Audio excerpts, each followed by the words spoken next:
بسم الله الرحمن الرحيم يسألونك عن الشهر الحرام قتال فيه قل قتال فيه كبير وصد عن سبيل الله وكفر به والمسجد الحرام وإخراج أهله منه أكبر عند الله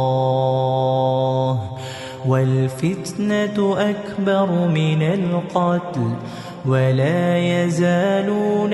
يقاتلونكم حتى يردوكم عن دينكم إن استطاعوا ومن يرتدد منكم عن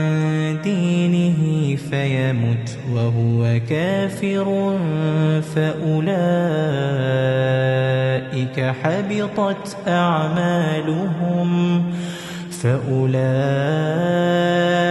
حبطت أعمالهم في الدنيا والآخرة وأولئك أصحاب النار هم فيها خالدون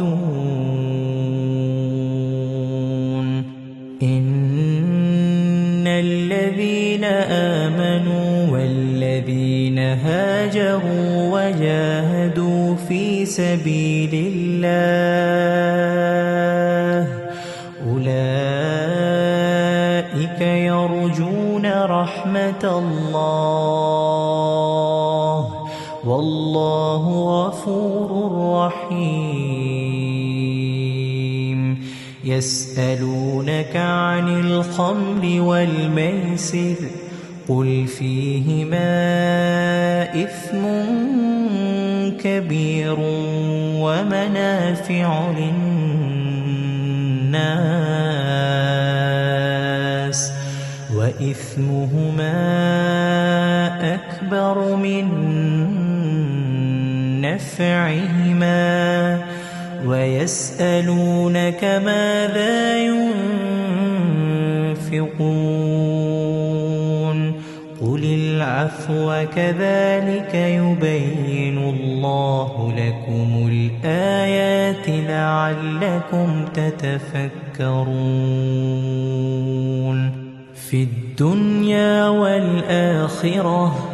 ويسألونك عن اليتامى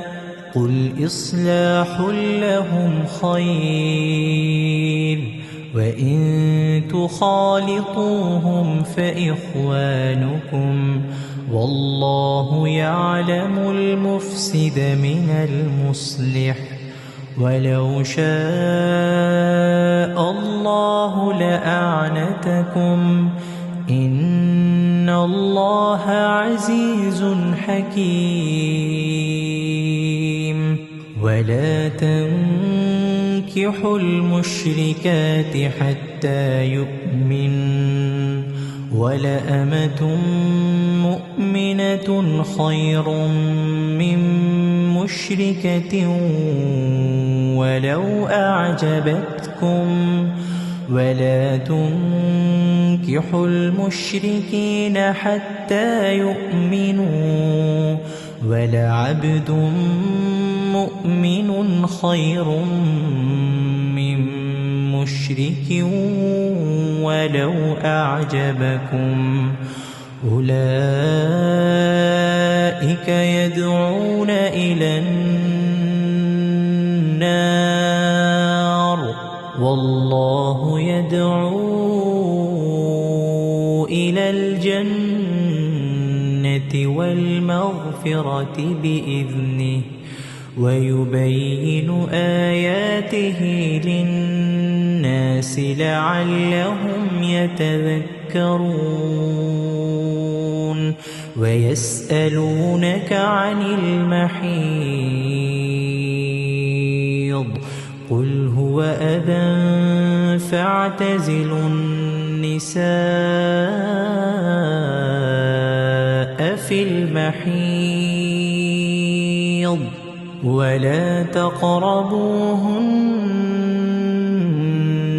حتى يطهرن فإذا تطهرن فأتوهن من حيث أمركم الله إن الله يحب التوابين ويحب المتطهرين نساؤكم حرث لكم فأتوا حرثكم أنى شئتم وقدموا لأنفسكم واتقوا الله واعلموا أنكم ملاقوه وبشر المؤمنين ولا تجعلوا الله عرضة لأيمانكم أن تبروا وتتقوا وتصلحوا بين الناس والله سميع عليم لا يؤاخذكم الله باللغو في أيمانكم ولكن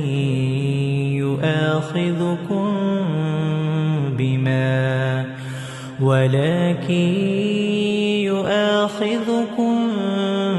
بما كسبت قلوبكم والله غفور حليم للذين يؤلون من نسائهم تربص 4 أشهر فإن فاءوا فإن الله غفور رحيم وإن عزموا الطلاق فإن الله سميع عليم والمطلقات يتربصن بأنفسهن 3 قروء ولا يحل لهن أن يكتمن ما خلق الله في أرحامهن إن كن يؤمن بالله واليوم الآخر وبعولتهن أحق بردهن في ذلك إن أرادوا إصلاحا ولهن مثل الذي عليهن بالمعروف وللرجال عليهن درجة والله عزيز حكيم